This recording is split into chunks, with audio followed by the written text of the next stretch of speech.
Detective Sam Rivera thought he could keep it under control. The late-night texts, the quiet meetings, the affair with his partner's wife. It started as a thrill and turned into something he couldn't walk away from. But this morning, Mark, his partner, was found dead in his car, execution style, with no witnesses and Sam's fingerprints on the door. Now Emily is missing, the precinct is whispering, and every clue points straight to him.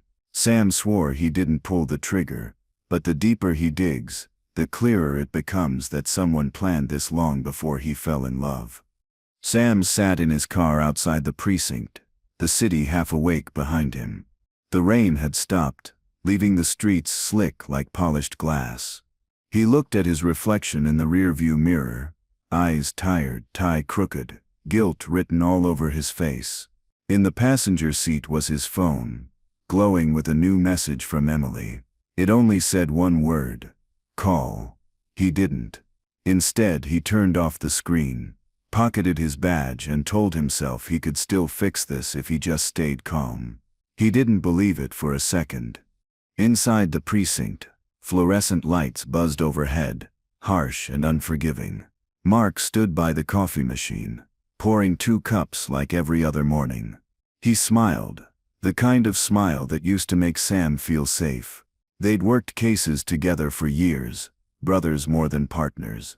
Now, every glance felt like a test. Mark handed him a cup, talking about some gang bust downtown. Sam nodded, pretending to listen. His thoughts were on Emily, on the secret they shared, and how one wrong word could destroy everything they had built.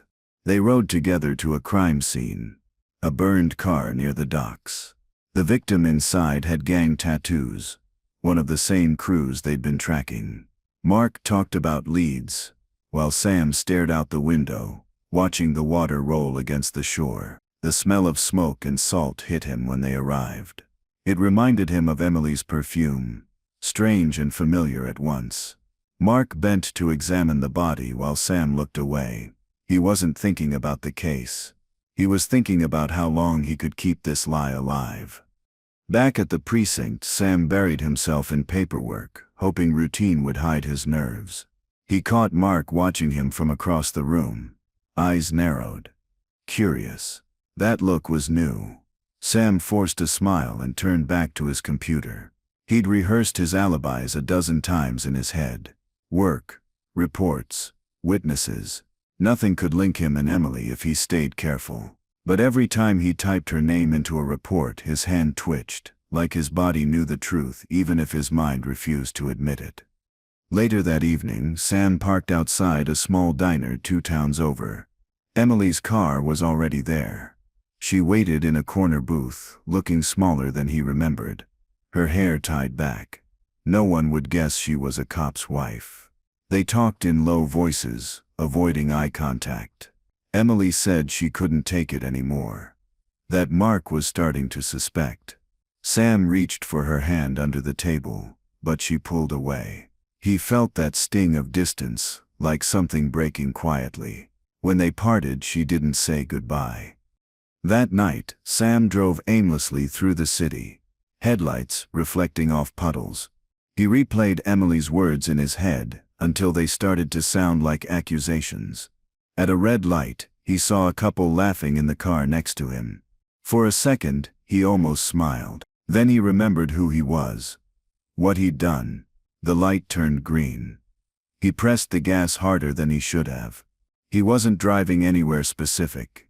Just away from the truth, waiting at home, and the guilt crawling under his skin. The next morning, Mark tossed a file onto Sam's desk. Another gang hit, same weapon type, same alley patterns. Sam flipped through the photos, pretending to care. The shots were clean, professional. Mark said it looked like an inside job, maybe someone with police training. Sam felt his stomach tighten. He asked if they had any suspects. Mark just said, "Not yet," but his tone carried something heavier. Sam looked down at the papers again, his fingerprints already smudging the corners. He wondered if Mark was waiting for him to confess. At noon, Sam stepped out for air. The sun was sharp, but the world still felt gray. His phone buzzed again. Emily. She said she'd left Mark. He didn't know whether to feel relief or fear. If she'd done it, the whole secret could spill. He wanted to meet her, to talk face to face. But something stopped him. The timing felt wrong. He sent a short reply. "We'll figure it out." He pocketed the phone and looked up at the precinct windows, wondering if someone inside was already watching him. That night, he met Emily at a cheap motel off Route 12. The place smelled of old cigarettes and damp carpet. She sat on the edge of the bed, her suitcase half-zipped. Sam told her to stay put until things cooled down. She nodded but didn't meet his eyes. When he left, she kissed his cheek and whispered something too soft to hear. As he stepped outside, the motel sign flickered red. He had the sudden urge to turn back, but instead he drove away without looking in the mirror. 2 days passed and Emily stopped answering his calls. Her phone went straight to voicemail. At work, Mark mentioned she wasn't home lately. He said it casually, but Sam heard the question behind his words. He kept his expression steady, saying maybe she was visiting her sister. Mark nodded, but his eyes lingered longer than usual. Sam felt every second stretch thin. It wasn't just a secret anymore. It was a fuse burning toward something neither of them could stop. That night, Sam poured himself a drink at home even though he'd quit years ago. The whiskey hit fast, numbing everything but the guilt. He stared at the framed photo on his table. Him, Mark, and Emily at a barbecue years ago. Back then, things were simple. He was clean, focused, loyal. Now, he was the kind of man who couldn't look his partner in the eye. The kind of man who fell for someone he could never have. He turned the photo face down and poured another glass. The next morning, Mark walked into the precinct early. He asked Sam to grab breakfast, saying he needed to talk. Sam agreed, unsure what was coming. Over coffee, Mark said someone had been driving past his house at night. He didn't accuse, but his eyes said enough. Sam swallowed his fear and said maybe it was a gang tailing them. Mark nodded slowly. Maybe. The rest of the meal was silent. When they left, Mark clapped his shoulder, the gesture stiff and distant. Something had cracked between them. Back at his desk, Sam found a small envelope with no name on it. Inside was a photo. His car parked near Mark's house last night. The timestamp printed in red. His breath caught. He checked the hallway, but no one seemed to notice. He tore the photo in half and shoved it in his pocket. His mind raced. Was Mark testing him, or was someone else watching them both? Either way, it meant one thing. Someone knew. And once a secret like this was out, it never stayed quiet for long. That evening, Sam followed Mark home, staying 2 cars back. He didn't know why. Maybe to protect him, maybe to confront him. Mark's house sat at the end of a quiet street, porch light flickering. Through the window, Sam saw Emily. She was laughing at something Mark said, moving around the kitchen like nothing had changed. Sam froze. She hadn't left. She was playing both sides. He gripped the steering wheel, realization cutting deep. He wasn't her escape. He was her cover. The truth stung worse than any accusation. He drove off fast, tires splashing water across the curb. His phone buzzed. Another message from an unknown number. It was a photo of Mark's car again, parked in the same spot. Underneath it, a line of text. He knows. Sam felt something shift inside him, like the floor had given way. He parked under a bridge and sat there for hours. Engine running, mind blank. The city lights reflected off the water, bright and cold. For the first time, Sam realized he wasn't just hiding a lie. He was living one. The next morning, Sam woke with a pounding head and an unease he couldn't shake. He hadn't slept. Every noise from the street made him think someone was outside his door. He brewed coffee and stared at the empty chair across from him, the one Emily used to sit in when she came over pretending to ask about Mark's cases. His phone buzzed again, but this time it wasn't her. It was the precinct asking where he'd been all night. He answered calmly, saying he was home, but even his voice sounded guilty. Emily called a few hours later. Her voice trembled as she said Mark had been drinking and accusing her of cheating. Sam's heart raced. She asked if she could stay at his place, just for one night. He hesitated but told her yes. When she arrived, she looked different, tired, almost rehearsed. She cried in his arms, and he believed every word. She said she was scared of what Mark might do. Sam promised to protect her. In that moment, he stopped thinking like a cop and started thinking like a man in too deep. They spent the night together, but something about it felt off. Emily seemed distant, like her mind was somewhere else. When she left in the morning, she didn't take anything with her, not even her purse. Sam watched her go from the window, uneasy. He wanted to follow her, but the rational part of him said to stay put. By noon, she still hadn't called back. He tried her number again and again, but there was nothing, only silence. A part of him knew he'd just lost control of the situation completely. Later that day, he drove by her neighborhood and saw Mark's car parked outside. The house lights were on, and through the window he caught a glimpse of Emily again. She wasn't crying this time. She was calm, laughing even. Mark poured her a drink and kissed her cheek. Sam sat in his car, stunned. He realized the truth in one crushing instant. Emily hadn't left her husband. She had lied. Whatever game she was playing, he was the fool trapped inside it. He drove away, gripping the wheel until his hands hurt. That night, sleep wouldn't come. He tossed in bed, replaying every word Emily had said. His apartment felt colder, emptier. He checked his phone again. No new messages. Then out of nowhere, headlights flashed across his window.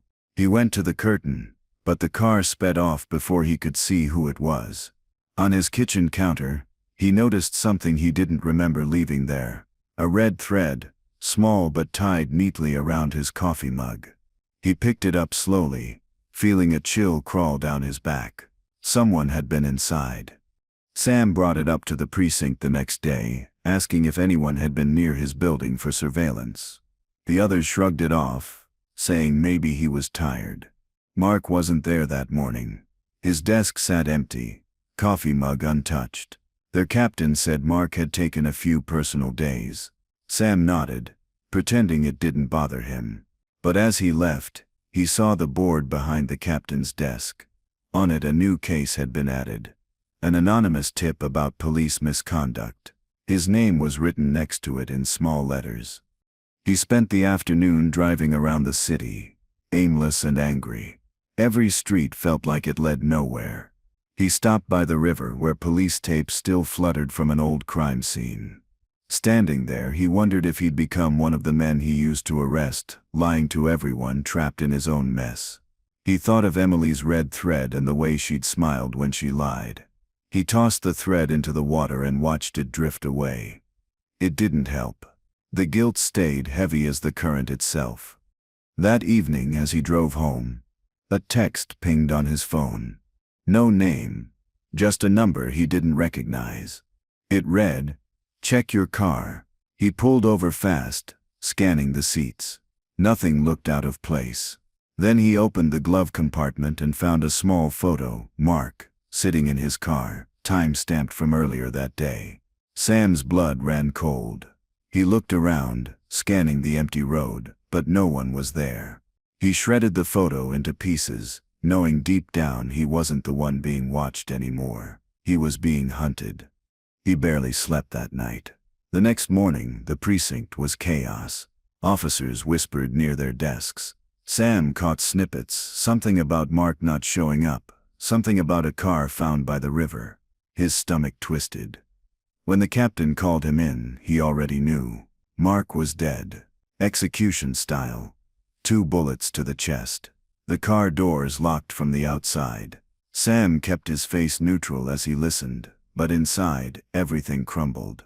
The captain asked where he'd been last night. Sam said at home. No one believed him. By noon, his name was being mentioned in every corner. Some thought it was a hit from the gang they'd been tracking.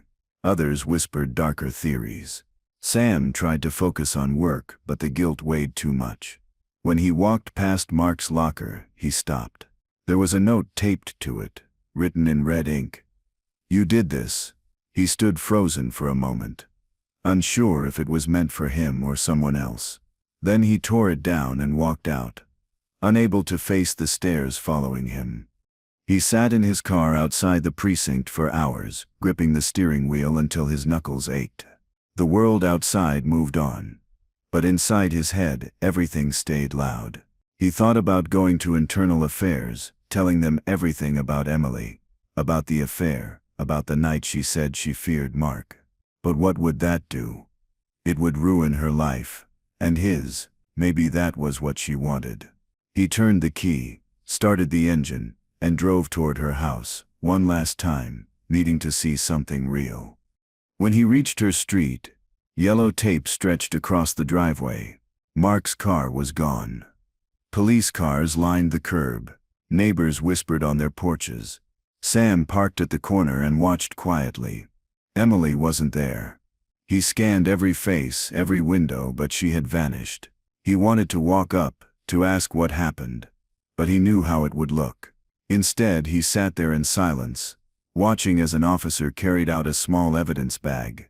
Inside it was a familiar object, a jar of imported honey, Emily's favorite. The next day, Sam was called into internal affairs. Two men in suits sat across from him, calm but sharp. They asked about his relationship with Mark, about his whereabouts last night, about a message on Mark's phone that matched Sam's number. He denied everything. The room felt smaller with each question. When they slid a photo across the table, his fingerprints on Mark's car door, he knew this was only the beginning. He left the room unsure which hurt more, the accusation or the thought that Emily might be behind it all. Back at his apartment, Sam poured another drink and opened his laptop. He searched for Emily online, social media, public records, anything, nothing. It was like she'd been erased. Her phone number was disconnected. Her address marked vacant. He found one old listing for a property under her maiden name, sold years ago. He leaned back in his chair, mind spinning. Everything he knew about her was built on stories she told him. Maybe none of them were true. He realized he'd fallen in love with someone who might not even exist. He went through old evidence files looking for connections that might make sense. One caught his eye. A photo from a bust months ago. Emily's car in the background. He zoomed in, heart pounding. It wasn't the same license plate she had now. He checked the registration. Different names, different states. She'd been changing her identity long before she met him. His stomach dropped. The case wasn't about Mark anymore. It was about her. The woman he loved had been building a life made of lies, and he was part of the cover. Before we continue and uncover how deep Emily's deception really goes, make sure you're subscribed. It helps the channel grow and lets me keep bringing you stories like this one. Sam spent the next morning in his car near the docks, watching the same stretch of water where Mark's body had been found. He kept thinking about the honey jar, the fingerprints, and how perfectly it all fit together. Too perfect. Whoever set him up knew the system inside and out. He checked his rearview mirror and spotted a car parked behind him, engine idling. When he stepped out, it drove off fast. He didn't follow. Instead, he stayed there, realizing he might be chasing a ghost that knew every move he'd make. Later that day, he went to Mark's house. The door was sealed for investigation, but he used his old key to slip in quietly. The place smelled of stale air and bleach. He walked through the rooms, careful not to touch anything. On the dresser in the bedroom, he saw Emily's perfume bottle, still half full. Next to it was a bus ticket from 1999. It wasn't hers. He turned it over and saw a different name. That small piece of paper told him one thing. Emily had been someone else long before him, or Mark. Sam traced the name on the ticket through old police records and found a match, a witness from a drug trafficking case 20 years ago. The woman had vanished before trial, never seen again. He compared the photo from that file to Emily's and felt his stomach twist. Same eyes, same smile. She had changed everything else. Hair, accent, background, but the look was unmistakable. Emily hadn't just lied about her marriage. She had erased an entire life. And now he understood why people who got close to her didn't last long. He went to the archive room at the precinct after hours, pulling old reports connected to that case. Most were missing or sealed. A few pages had been replaced with newer prints. The ink still fresh. Someone had tampered with the files. He looked at the signature line, his own name, forged on the bottom. His pulse quickened. He was being framed deeper than he thought. Whoever Emily really was, she had enough reach to rewrite evidence. He knew one thing for sure now. She wasn't running from danger. She was the danger. The next morning, Sam woke to the sound of knocking on his door. When he opened it, no one was there. Only an envelope taped to the frame. Inside were photographs. Him and Emily at the motel. Emily alone at Mark's funeral. Mark's car at the river. Each photo was crisp, professional. At the bottom of the stack was a final picture. Sam asleep in his bed. He dropped them onto the floor, heart pounding. The message was clear. Someone had been inside again. Someone wanted him to know how closely he was being watched. He packed a bag and drove out of the city before sunrise, heading toward the address on that old bus ticket. It led to a small town hours away, quiet and forgotten. The address turned out to be an empty lot surrounded by weeds and crumbling foundations. A fire had destroyed the place years ago. An older man across the street said a woman lived there once, beautiful but strange, always looking over her shoulder. Said her name was Emma, he added. Sam thanked him. Though the name didn't matter, it was always Emily underneath. Back at his motel, Sam spread the photos on the table and stared at them. Every image told a story he didn't want to face. Emily was smarter, faster, and colder than he ever imagined. He looked at the picture of her at the funeral. No tears, no grief, just that same calm smile. He poured another drink and whispered to himself that he still loved her. Even now, after everything, it made him sick. But the truth was simple, he couldn't stop chasing her, no matter where that road led. Later that night, a sudden blackout hit the motel. The lights flickered off, leaving the room in total darkness. Sam stood still, listening. The hum of the refrigerator stopped. The clock went silent. Then came a soft ringing. The faint sound of a bell, distant but familiar. He walked toward the window, trying to trace it. It reminded him of something she'd said once, that she loved that sound because it meant she wasn't alone. He whispered her name, half hoping she'd answer, but the only thing that answered was the dark. When power returned, the room looked different. His photos were gone, replaced with one he hadn't seen before. It was Emily, standing by a church bell tower, smiling at the camera. On the back, someone had written, "Stop digging." He sat on the bed, staring at it until his hands stopped shaking. She was still out there, still in control. And every time he thought he was getting closer, she reminded him who was pulling the strings. He knew what this meant. Emily was watching him, and she wasn't done yet. The next morning, Sam drove to the chapel from the photo. It sat on the edge of town, half collapsed, ivy growing through the walls. Inside, dust hung in the air, thick and heavy. He found a necklace on the wooden pew, Emily's. Beside it, a folded note. It said, "Forgive me." His chest tightened as he realized how easily she manipulated guilt, how she turned pain into power. He pocketed the note and stepped outside, the bell overhead swaying gently in the wind. Somewhere he could almost hear her laugh carried through the air. Sam sat in his car outside the chapel for hours, watching the empty road ahead. He thought about turning the note over to the police, but stopped himself. They'd twist it against him like everything else. The paper in his pocket felt heavier than it should. He started the engine and drove aimlessly again, this time toward nowhere in particular. The world outside looked normal. Kids on bikes, people walking dogs, but it all felt fake. His reality was now reduced to one obsession: finding Emily before whoever was helping her found him. He checked into a cheap motel under a fake name, leaving his badge and phone battery on the counter. He didn't trust anyone anymore. The TV played softly in the background, the news repeating Mark's death and the possible connection to corruption within the department. Hearing his own precinct on national news twisted something inside him. He opened his wallet and looked at an old photo of him and Mark shaking hands after solving a big case years ago. He barely recognized the man smiling in that picture anymore. That man still had morals. Later that night, Sam couldn't sleep. The motel light buzzed overhead, and shadows stretched across the peeling wallpaper. He started listing suspects in his head. Who could have helped Emily pull all this off? It had to be someone inside the department, someone who had access to files and surveillance. He wrote down names on a napkin, crossed them out one by one. Then one name stopped him cold. Captain Reeves. He'd been close to Mark. Too close. Maybe he knew about the affair.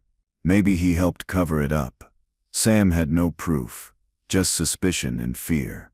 The next morning, Sam returned to the city and parked near the precinct but didn't go in. He watched from across the street. Reeves arrived in his usual gray suit, calm as ever. Sam noticed him talking quietly to a man near the alley, a man with a tattoo he recognized from the gang case.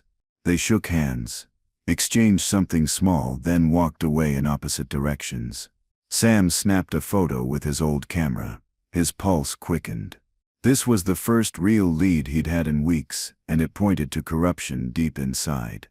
He followed Reeves' contact through the city until the man entered an old warehouse near the docks. The same docks where Mark's car was found. Sam parked and waited. After 20 minutes he slipped inside through a side door. The place smelled of oil and rust. In the corner he saw crates marked with the precinct's evidence seals. Guns, cash, drugs, all things that should have been locked away. Someone was reselling evidence. He took a few photos and left fast, careful not to make noise. His hands were trembling, but his instincts were alive again. That night, Sam uploaded the photos onto a flash drive. He sat on the bed, thinking about what to do next. If Reeves was involved, it explained everything: the framing, the missing files, even Emily's sudden disappearance. Maybe she found out and played both sides. Maybe she wasn't the mastermind, just another pawn. Still, he couldn't forget her calm face at the funeral or that note at the chapel. She was too composed to be scared, too deliberate to be innocent. Sam didn't know whether to love her or destroy her. Both felt the same now. He woke up to a knock at his motel door. His hand went to his gun, but when he opened it there was no one there, only a brown envelope on the floor. Inside were printouts of his photos from the warehouse and a sticky note that read, "You're getting close."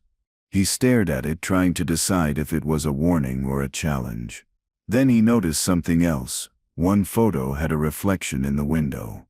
A woman's silhouette holding the camera behind him. He knew that shape anywhere. Emily had been there. Sam drove back to the warehouse that night, determined to confront whoever was still using it. The place was empty now. He found tire marks fresh in the dust, boxes missing. He walked deeper, flashlight beam cutting through the darkness. On a rusted table, something small caught his eye: a jar of imported honey, the same kind from Mark's house. He picked it up, turning it slowly in his hands. A single red thread was tied around the lid. His stomach twisted. Emily was still leaving him breadcrumbs, always one step ahead. He took the jar back to his motel and placed it on the nightstand. For hours he stared at it, unsure whether it was a clue or a taunt. The honey glowed faintly in the lamp's light, golden and thick. He thought about smashing it, but something stopped him. It reminded him of her, sweet, expensive, and toxic in the wrong hands. He unscrewed the lid and caught a faint scent of jasmine. She'd used the same perfume the night they first kissed. The line between love and manipulation blurred again, until it made him sick. The next morning, he received an anonymous email with a short video attached. The footage showed him entering the warehouse. The timestamp matched last night. The subject line read, "Got you." He deleted it immediately but knew it was useless. Whoever sent it had more copies. They were building a case around him. He started to wonder if this was all a setup to push him into a breakdown, to make him self-destruct before the truth came out. Emily didn't need to kill him to win. She just had to make everyone else believe he was guilty. Sam couldn't stay hidden anymore. He went to see one of the few people left he trusted. Detective Nora Lane, a former colleague who'd left the force last year. She met him in a quiet diner, skeptical but willing to listen. He told her about Reeves, the warehouse, the honey jar, and Emily. Nora said she'd heard rumors of stolen evidence but never had proof. She agreed to look into it, if he promised to stay low. Before leaving, she warned him, if Reeves was involved, it wasn't just about money, it was about control. That night, Sam waited for Nora's call. It never came. When he called her phone, it went straight to voicemail. His chest tightened. He drove back to the diner, but her car was gone. The waitress said Nora had left with someone in a black SUV. Sam checked the parking lot cameras but found them all offline. He drove around town until dawn. Fear building. Everyone connected to him was disappearing. One by one, he realized the web wasn't just around Emily anymore. It had wrapped around him completely, tightening every time he moved. By sunrise, he returned to his motel, exhausted. On his door, someone had scratched 3 letters into the wood. ERC. He stared at them, confused. He searched his memory and remembered Reeves' initials, Edward R. Collins. She was pointing him back to the captain. Emily wanted him to find Reeves. The question was, why? Was she trying to expose him or trap Sam once and for all? He grabbed his gun, tucked the honey jar into his coat, and drove toward Reeves' house, knowing this confrontation would decide everything that followed. Reeves lived in a wealthy neighborhood outside the city, the kind of place where everyone pretended life was clean.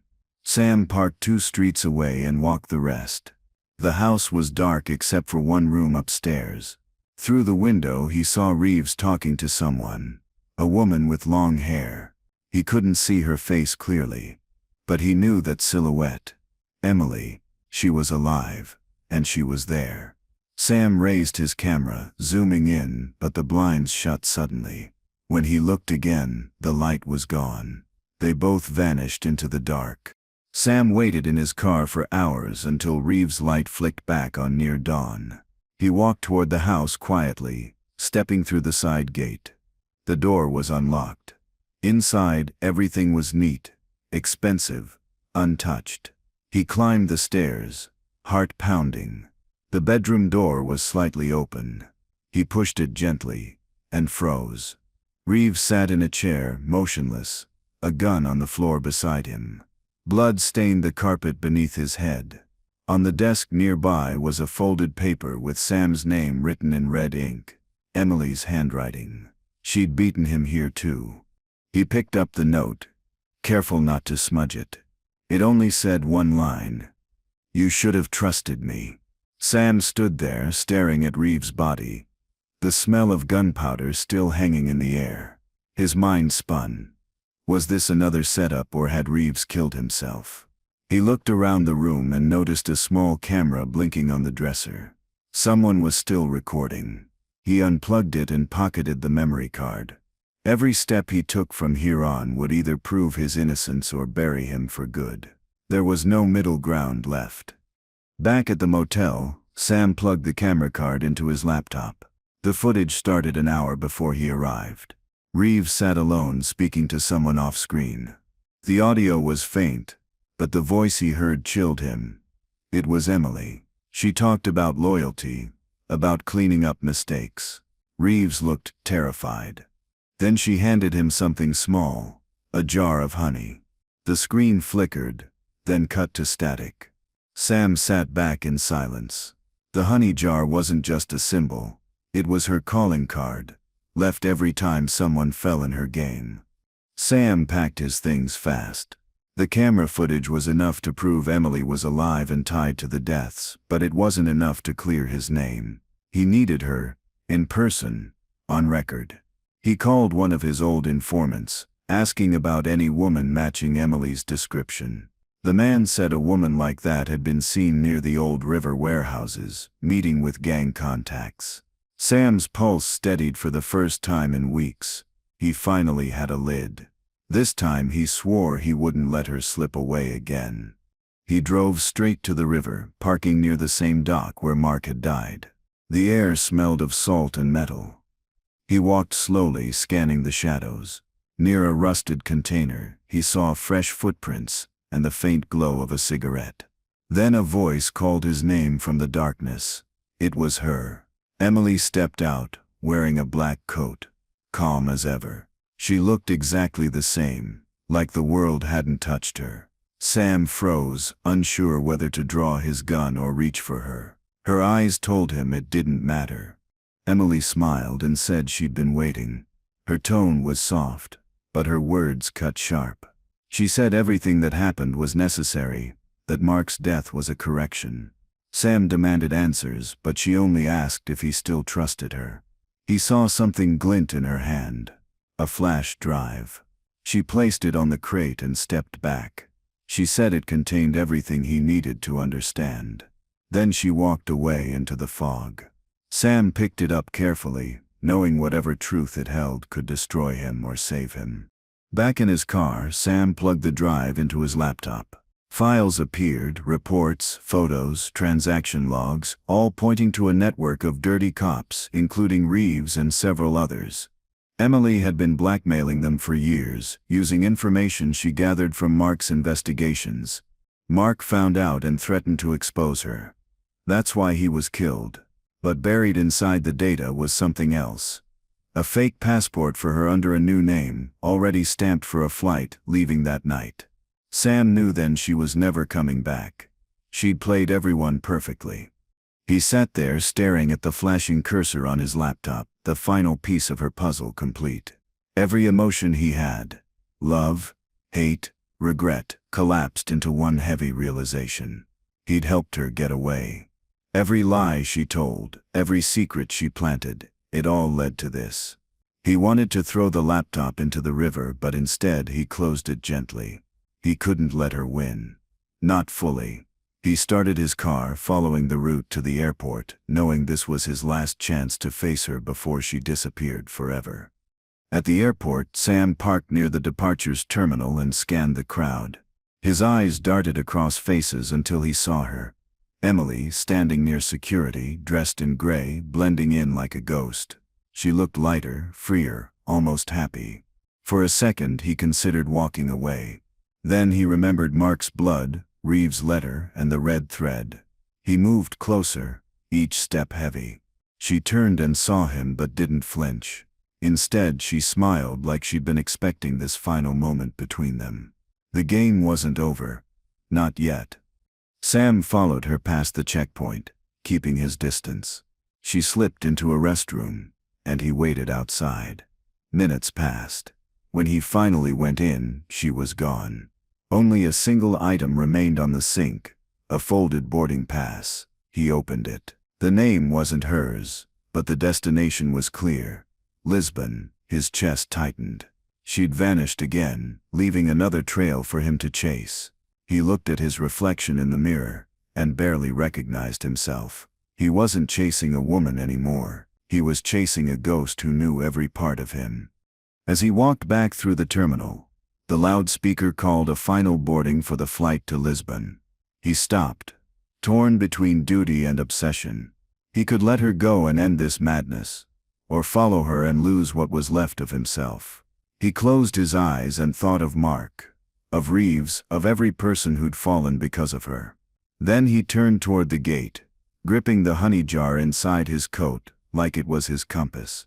Somewhere ahead, Emily was boarding that plane, and he wasn't ready to let her win. Sam made it through airport security, his badge long gone but instincts sharp as ever. He scanned the waiting area near the Lisbon gate. searching every corner, a woman with Emily's hair boarded early. But when she turned, it wasn't her. He realized she could have changed appearance again. His phone buzzed, a message from an unknown number. It said, "You're late." His throat went dry. He looked up and saw a figure in the reflection of the glass window, a woman walking calmly toward the exit. Emily had never planned to leave. She'd planned for him to chase. He followed her through a side corridor leading to the lower parking decks. The air was heavy, filled with the echo of rolling suitcases and distant engines. Emily's steps were steady, unhurried, as if she knew he'd come. Sam moved faster, closing the distance. She turned a corner, and when he followed, she was gone. Only the faint smell of jasmine lingered. On the ground lay a discarded boarding pass and a folded photo, Mark, Emily and Sam together, smiling. His chest tightened. This wasn't just a game for her. It was her masterpiece. He searched the parking area until he spotted a black sedan idling near an exit ramp. The driver's face was hidden, but the passenger was unmistakable. "Emily," he approached, gun drawn, but the car sped off before he could reach it. He ran back to his vehicle and followed through the airport lanes, headlights cutting through the night. They weaved through side roads until she vanished onto the freeway. He slammed the steering wheel in frustration. Every time he got close, she slipped away, leaving him with more questions and less sanity. Sam pulled over near a gas station and tried to calm his breathing. The honey jar on the seat beside him rolled and hit the door with a soft thud. He picked it up and stared at it. A small label at the bottom caught his eye. "Imported by Arcadian Foods, Lisbon." His mind raced. She'd left him the answer the whole time. The honey wasn't just a symbol. It was a map. He opened his laptop and searched the company. It led to one warehouse still operating locally near the old harbor district. By the time he reached the harbor, fog had settled thick across the water. The warehouse stood tall and silent, its faded logo barely visible. Sam parked nearby and stepped inside through a broken door. The place smelled of salt, oil, and something sweet. Honey. Dozens of jars were stacked across the floor, some cracked open, leaking golden trails. He moved deeper until he saw footprints leading to a small office in the back. The door was open. Inside, a single light flickered above a desk. A red thread stretched across the wall like a web. Pinned across the wall were photos. Mark, Reeves, Emily, and him. Each picture was connected by the red thread, looping through dates, files, and places. In the center was one word written in black marker: control. Sam stared at it, realizing what this had all been about. She didn't kill for money or revenge. She killed for control. Every move he made, every choice he thought was his, had been designed by her. On the desk sat a tape recorder and another honey jar, the lid half unscrewed. His hands shook as he pressed play. Emily's voice filled the room, calm, composed, familiar. She spoke about loyalty, about how corruption always started with love. She said Sam was the final piece, the perfect detective to end the cycle. Then her tone softened. She thanked him for trusting her, for loving her, for becoming what she needed him to be. The recording ended with a faint bell ringing in the background.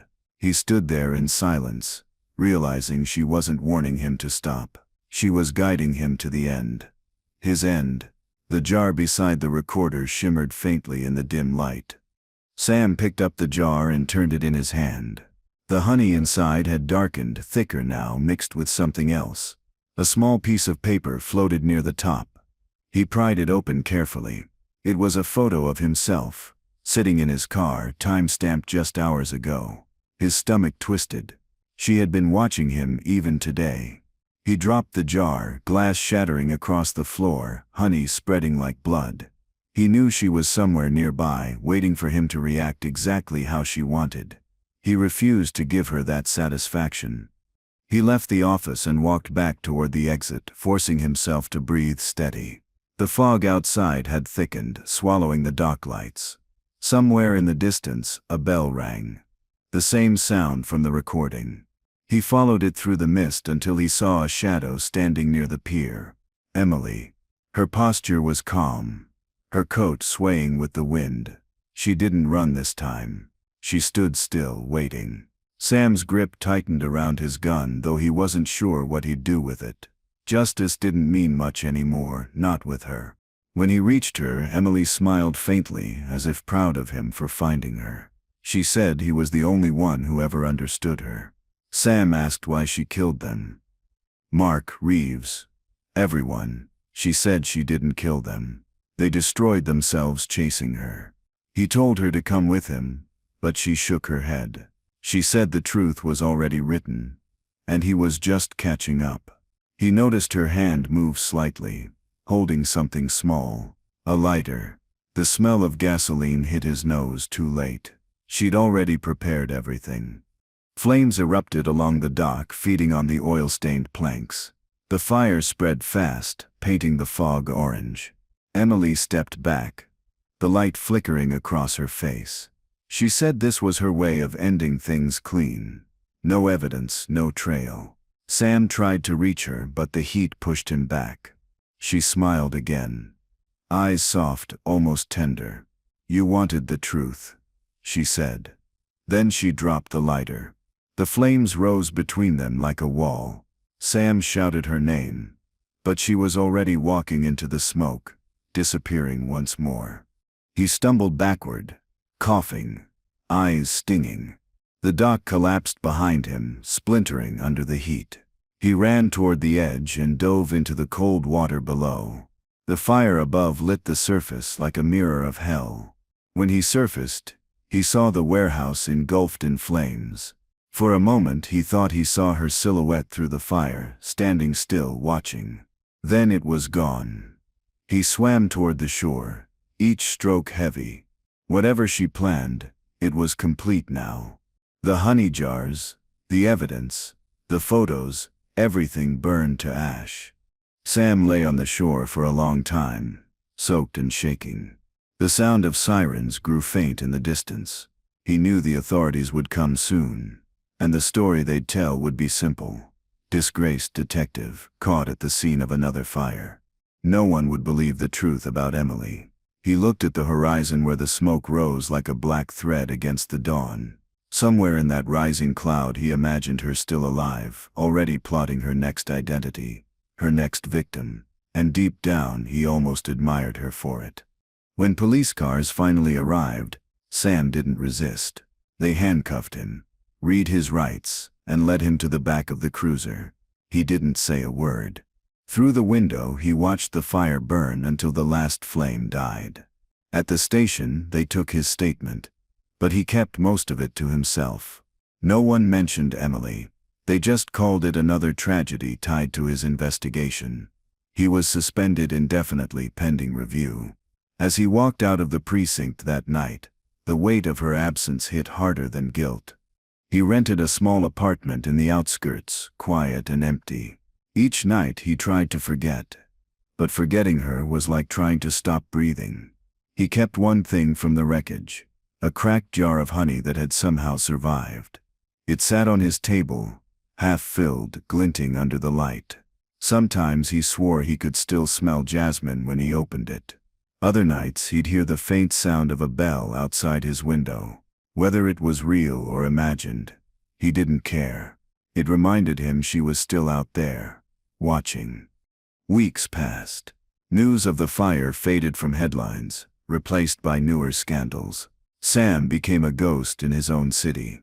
He started working small private cases, the kind no one else wanted. Missing persons, insurance fraud, small-time scams. It paid enough to survive. But every night he checked flight logs from Lisbon, hotel bookings, anything connected to the name she last used. Nothing. She had vanished completely. And yet sometimes he'd catch glimpses of women in crowds. Same hair, same perfume, and his heart would jump before reality reminded him she was gone. One evening, he found a small envelope slipped under his door. Inside was a single red thread and a note. "Still chasing me?" His chest tightened. He looked out the window, but the street was empty.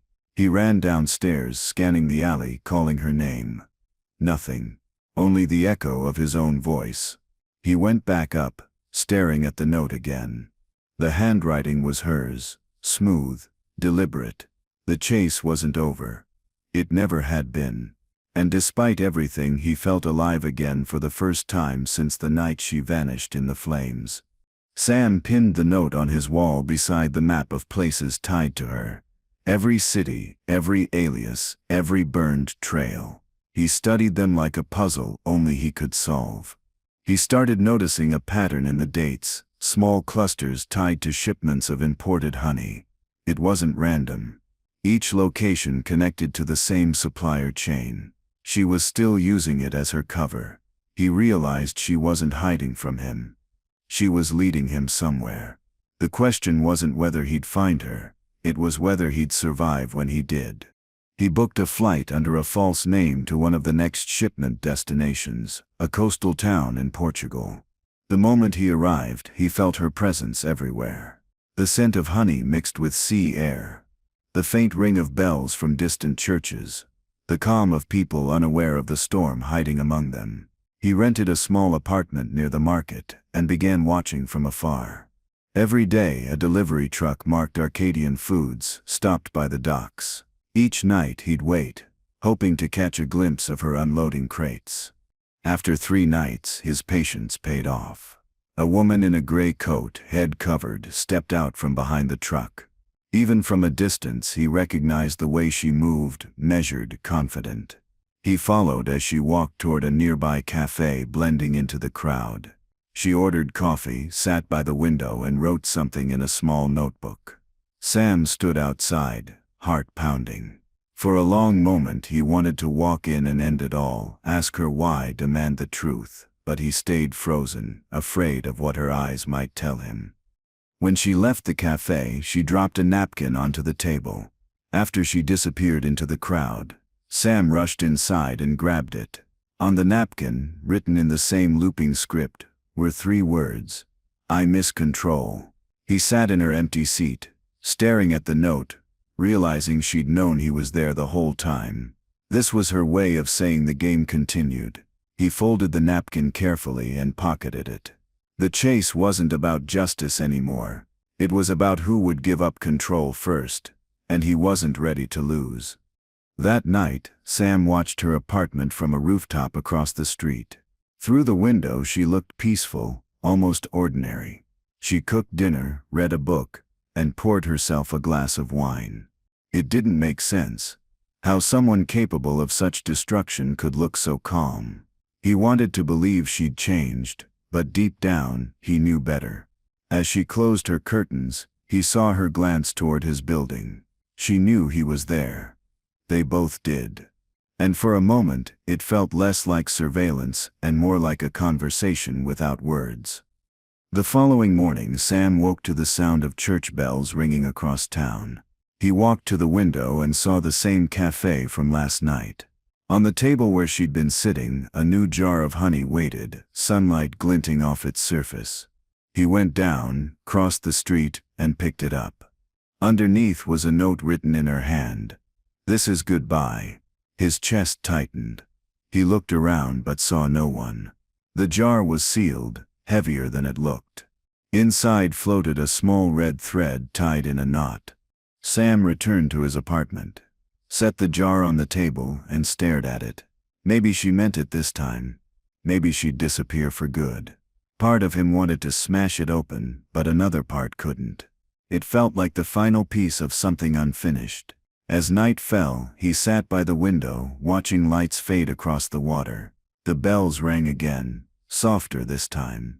He whispered her name into the quiet room, knowing she wouldn't answer.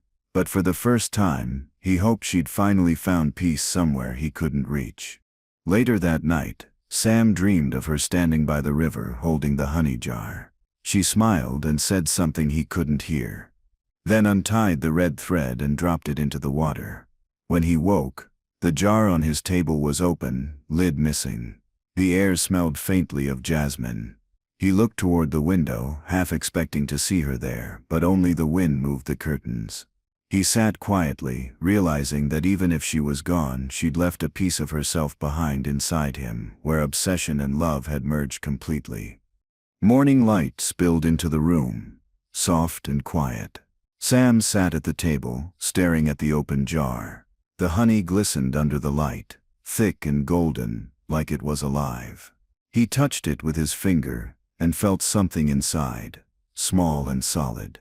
He reached in carefully and pulled out a folded photograph. It was of him and Emily standing near the docks months ago. On the back, written in her handwriting, were 3 words. "You were right." He didn't know what she meant, but the ache in his chest returned like a familiar wound. He packed his things and left the apartment that afternoon, leaving the jar behind. The world outside looked brighter than he remembered, but it felt hollow. He walked down the narrow streets, past markets and church bells, trying to make sense of everything. Emily's trail had ended, yet her presence clung to him like fog. He thought about turning himself in, confessing everything, the affair, the lies, the deaths, but he couldn't. It wouldn't change anything. He wasn't sure if he wanted redemption anymore. He only wanted quiet. Something real, something untouched by her games.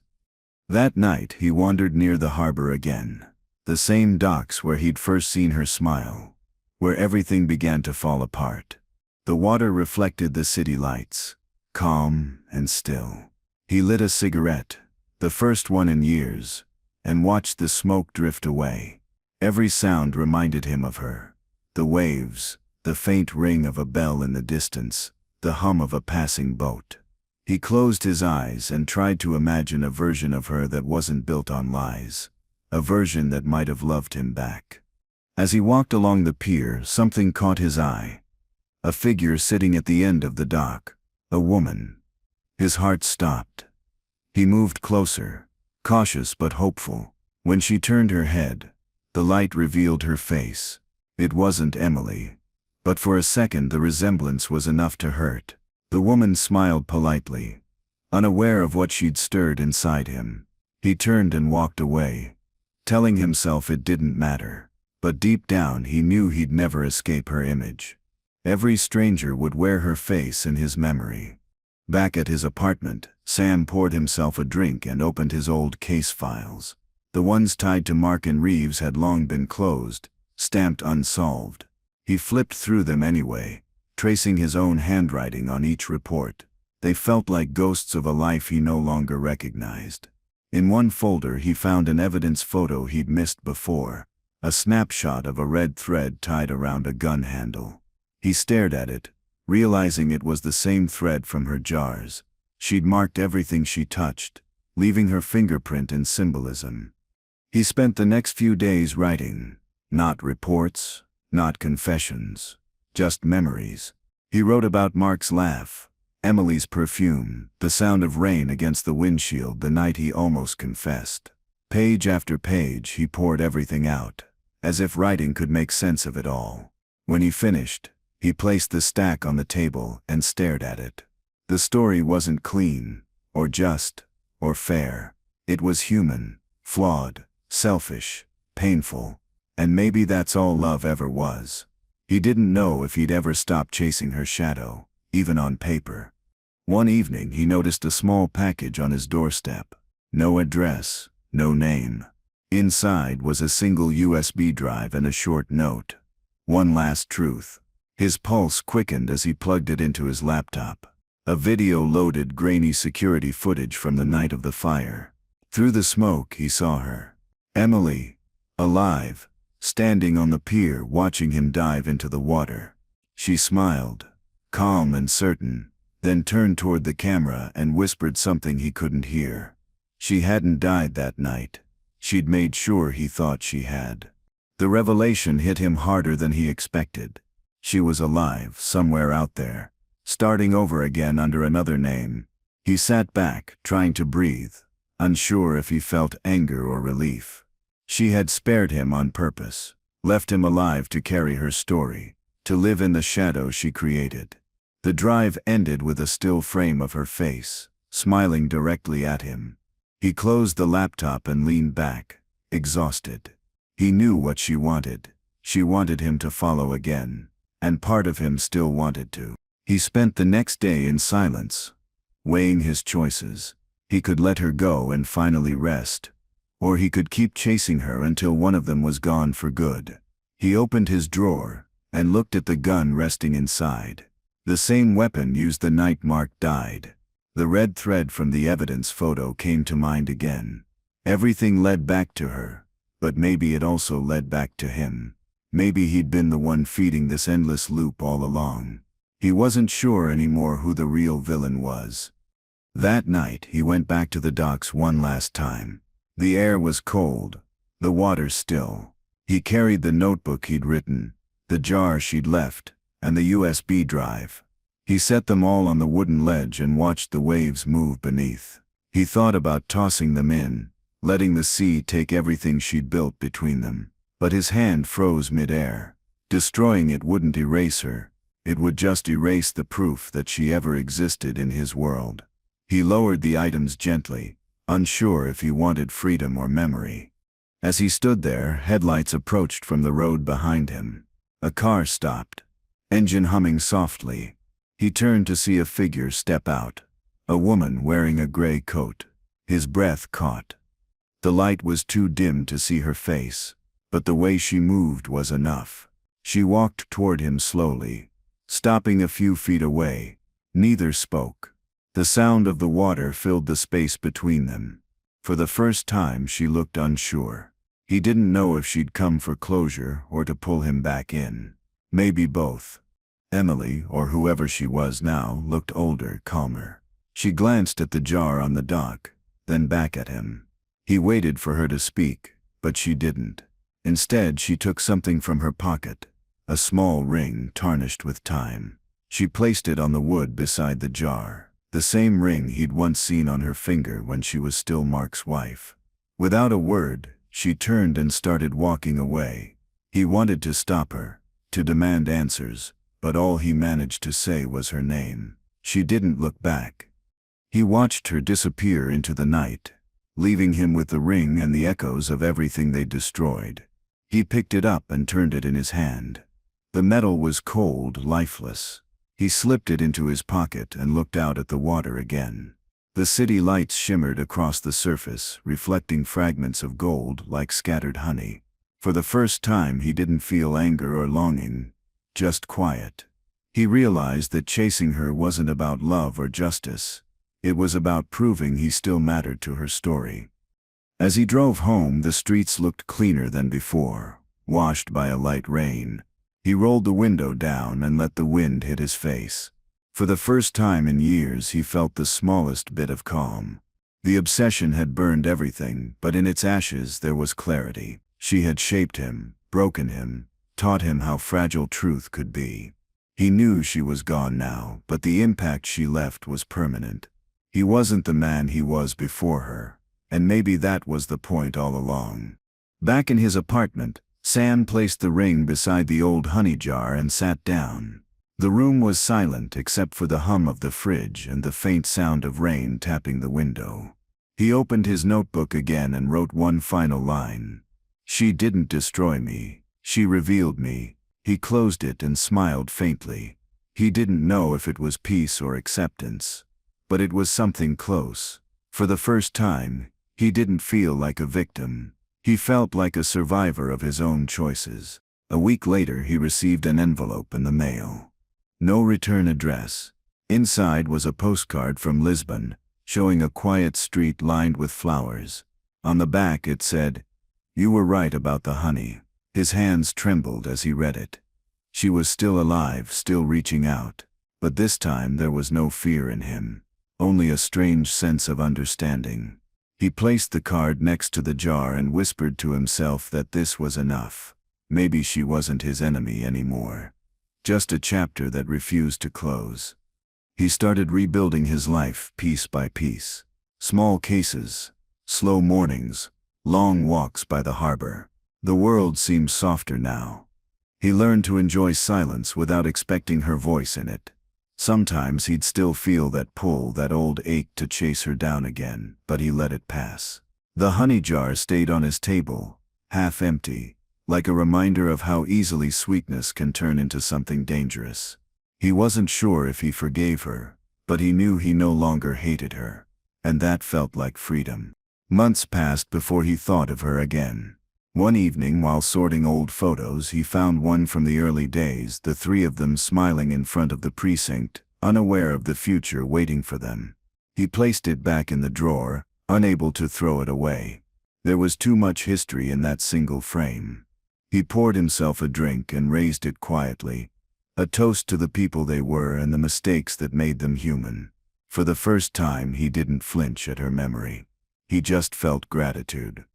That night, a storm rolled over the city. The power went out for a few seconds, plunging the apartment into darkness. When the lights returned, Sam noticed something on his table. The jar's lid had come loose again, and the red thread that once tied it lay in a small loop beside it. He stared at it for a long time, smiling faintly. Maybe it was just the wind. Or maybe, wherever she was, Emily wanted him to know the story wasn't over, not completely. Some bonds, no matter how broken, never disappear. He picked up the thread and tied it around his finger like a promise. Not to her, but to himself. A promise to live, to move forward, to stop chasing ghosts. He placed it back beside the jar and went to bed, the sound of rain steady outside. Sleep came easier this time. In his dream, he saw her standing at the water's edge again, watching the tide rise. But she wasn't smiling anymore. She looked peaceful, almost free. When he woke, he whispered goodbye to the empty room and meant it. In the weeks that followed, Sam donated his files to the precinct archives and sold his gun. He didn't need either anymore. The city began to feel like home again. He started volunteering at a youth center, teaching young recruits how to read people, how to see truth without losing themselves in it. It was strange, passing on lessons he'd learned through pain. Sometimes when he looked out the window of that small office, he'd think about how easily life could twist. But for once, he wasn't afraid of where it might lead next. One evening after class, he walked by the harbor and saw a small street market. A woman was selling imported goods, spices, oils, honey. He stopped at her stall and picked up a familiar jar. The same brand, the same golden glow. The vendor smiled and said it came from Lisbon. He bought it without thinking and carried it home. As he set it on his counter, he realized he wasn't thinking about Emily anymore. The honey just reminded him of how far he'd come. Sometimes even poison could become a symbol of growth. He began writing again. Not about cases or love, but about what truth does to people. How obsession can blur the line between justice and destruction. Each page felt like cleansing a wound. The more he wrote, the more he understood that Emily wasn't the only one hiding behind lies. He'd built his own around her. The story he'd told himself, that he was saving her, was just another excuse to stay close. Acceptance came slow, but it came. He closed his notebook and felt for the first time that maybe the story could truly end. That night, as he sat by the window, he heard bells from the church in the distance. They didn't feel haunting anymore. They felt like closure. He poured tea instead of whiskey, the warmth steady in his hands. He looked at the jar on his table and smiled. It no longer held power over him. It was just honey now, a sweet reminder of something that once consumed him but couldn't define him anymore. He opened his window to let the cool air in, breathing deeply, feeling like the city itself had forgiven him. As midnight approached, Sam closed his notebook, turned off the lights, and looked around his quiet apartment. There were no shadows of her left here, no whispers or traces of the past. Only him, older, calmer, changed. He walked to the table, untied the red thread, and dropped it into the honey jar. It sank slowly, catching the light before vanishing under the surface. He smiled and whispered, "It's done." For the first time in years, he believed it. The story that began with obsession had ended in acceptance. And that was enough. Weeks passed quietly. Sam's life settled into something simple: work, sleep, silence. He didn't check the news anymore or chase new cases. For once, he allowed himself to live like an ordinary man. But sometimes, when the city grew still, he'd hear that faint bell in the distance, soft and steady, like an echo from another life. It didn't scare him anymore. It just reminded him how far he'd come. He'd been through fire, lies, and loss, and somehow he'd survived it all. That realization alone felt like a kind of peace. He spent his mornings by the harbor, feeding stray cats and watching boats drift in and out. The air smelled of salt and coffee, and for the first time it didn't remind him of her. He started smiling at strangers, talking to shopkeepers, even laughing now and then. Every small moment felt new. There was no thrill, no danger, just quiet, honest living. And though the scars beneath it all remained, they no longer ruled him. He wasn't defined by what he'd lost anymore, but by what he'd learned to live without. One afternoon, as he sat at a seaside cafe, a young woman approached his table. She said she'd read some of his short crime stories in a local magazine and wanted to thank him. Sam smiled, surprised. She said his stories felt real, like they were written by someone who'd lived every word. He thanked her and said truth was always stranger than fiction. When she left, he realized how much that small exchange mattered. For years his story had been one of pain. Now people were finding hope in the pieces he'd left behind. He began writing more, turning his experiences into fiction, stories of flawed people chasing redemption. The words came easily, flowing like confession. Readers loved them, calling them raw and human. He never mentioned Emily by name, but she was in every line, hidden in the spaces between. She'd once used him as her pawn, but now he used her as his muse. It wasn't revenge, it was transformation. Through his writing, he gave meaning to the chaos she left behind, and in doing so he found something she'd never truly understand: closure. Months later, he received a letter with no return address. Inside was a simple postcard. It showed a quiet beach, waves breaking under a pale sky. On the back, a single line read, "I read your stories." His chest tightened. No signature, no name. But he didn't need one. He stared at it for a long time, then smiled. Wherever she was, she'd found him again. Not to torment, but to acknowledge. They were still connected, but not by obsession anymore, by understanding. And for the first time that connection didn't feel like a curse. He framed the postcard and placed it above his desk. Every morning it reminded him of how far he'd come from the man who once chased ghosts. Sometimes he wondered if she'd changed too, or if she was still running, still reinventing herself in another city. He hoped she'd found peace, even if it was far from him. Because after everything, he didn't wish her harm. He only wished her to stop searching for control. Maybe in some small way his forgiveness would reach her quietly, like the tide washing over old footprints. As the seasons turned, the city felt different, lighter. Sam noticed details he'd ignored before: the sound of waves against the pier, the laughter of children near the market, the comfort of sunlight on his hands. The world had kept moving while he was lost inside his guilt. Now it felt like it was waiting for him to catch up. He walked slower, breathed deeper, and let small joys replace old habits. He wasn't chasing shadows anymore. He was learning how to stand still and let life meet him halfway. One morning, he found an old man sketching near the docks. The drawing was of the water, the skyline, and a faint silhouette of a woman near the edge. Sam asked who she was. The artist shrugged and said she appears in every view he paints, though no one else ever sees her. Sam smiled faintly, thanking him before walking away. He didn't need to look. He already knew who the figure was. Whether real or imagined, she'd become part of the landscape now, a memory frozen in time, belonging to both of them. That evening, Sam took a walk along the same path where he used to follow her. The air smelled of rain, the sky streaked in orange and gray. He stopped by a bench overlooking the water, and sat down. For the first time, he didn't feel haunted by the past. He felt grateful. Everything that broke him had also rebuilt him. He'd lost his badge, his partner, and his love, but he'd gained something deeper, self-awareness. Emily had forced him to confront who he really was beneath the uniform and lies, and he didn't hate that man anymore. When night fell, he returned home and brewed tea instead of whiskey. The honey jar still sat on the table, nearly empty now. He poured a spoonful into his cup and stirred slowly. The sweetness was faint, but it was enough. He thought about the red thread he'd dropped inside months ago and smiled. It was still there, buried but present, just like her memory.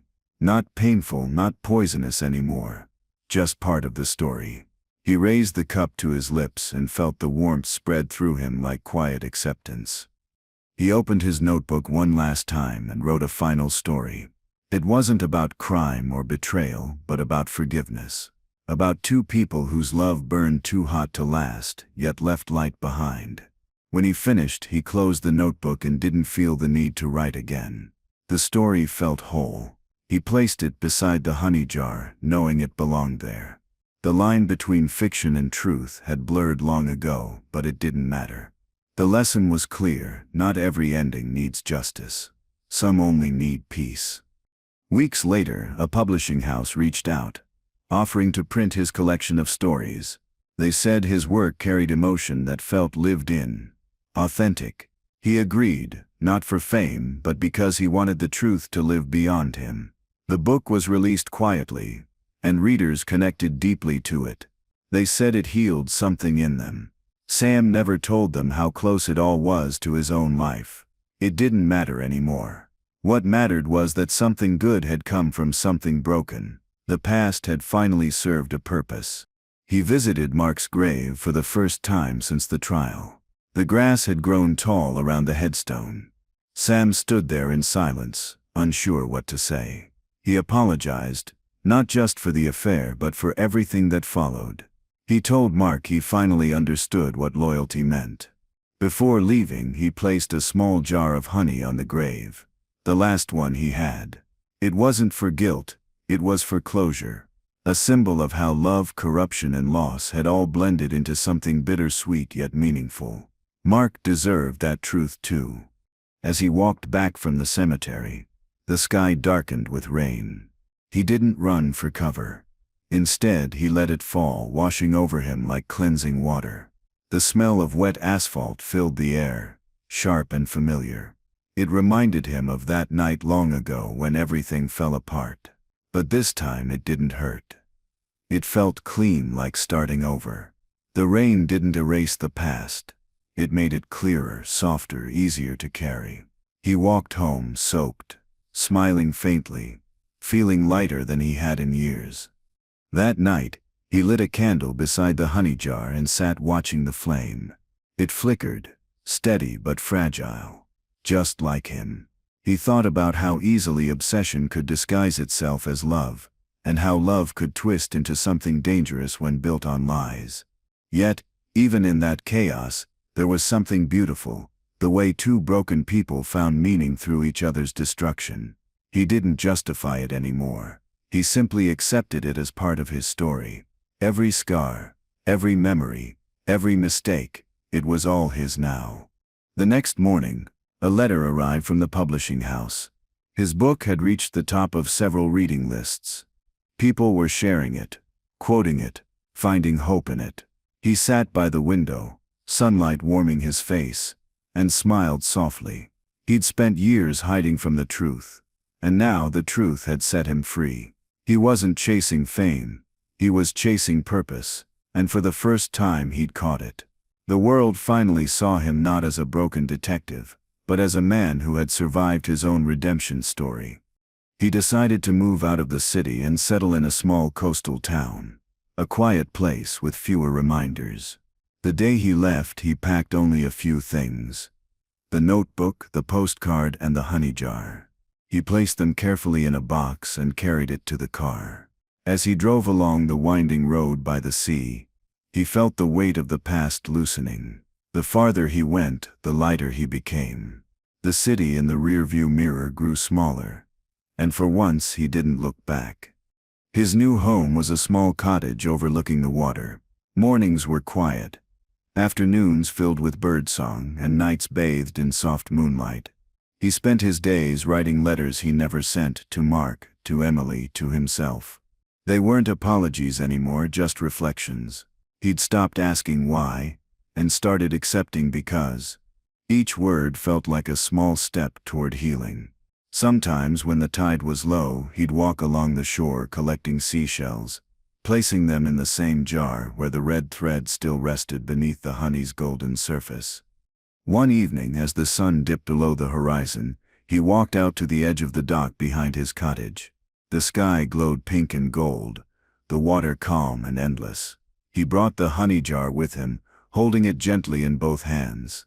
He unscrewed the lid and let the scent of sweetness rise into the cool air. Then, without hesitation, he tipped it forward, letting the honey and thread spill into the sea. The golden streak drifted away with the current, glinting in the light, before disappearing completely.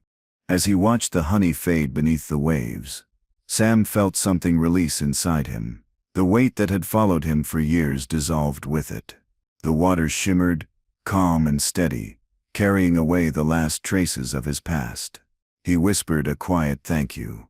Not to Emily, not to Mark, but to life itself. For the chaos, for the pain, for the lessons. Every piece of it had led him here, and for the first time the silence around him didn't feel empty.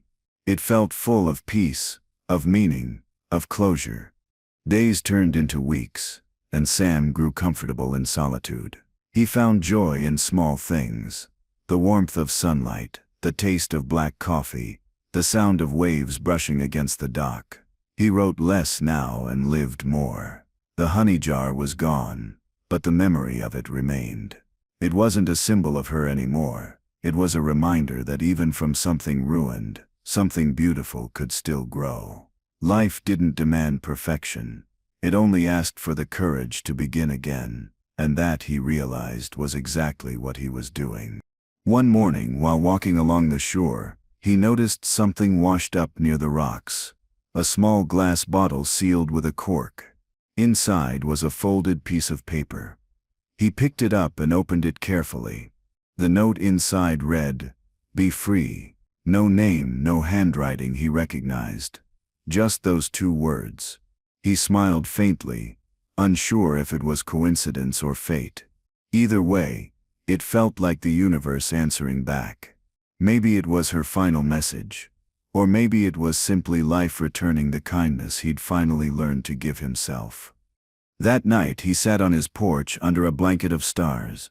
The sea stretched wide before him, dark and infinite. He thought about everything. The love, the loss, the choices that had shaped him. He didn't feel regret anymore, only gratitude for having felt something so deep it changed him forever. He closed his eyes and let the night sounds fill the quiet. Somewhere far away, a faint bell rang across the water, and instead of pain, it brought him calm. He whispered good night, not to her, but to the man he used to be. The following morning, Sam woke early. The world still and blue. He brewed coffee, opened his window and watched the sun rise over the sea. The golden light reflected across the water, just like the honey once had. He smiled to himself, realizing how life had come full circle. Every wound had found its scar, every question its quiet answer. He wasn't the detective chasing a ghost anymore. He was simply a man who had lived, lost, and found himself again. The story was over, and it had ended exactly where it needed to. As the tide came in, Sam stood barefoot on the dock, the wind brushing against his face. He closed his eyes and breathed deeply, feeling the salt in the air, the warmth of morning light. Somewhere deep inside, the chaos that once consumed him had finally gone still. He smiled and whispered, "Thank you, Emily," not with sorrow but with peace.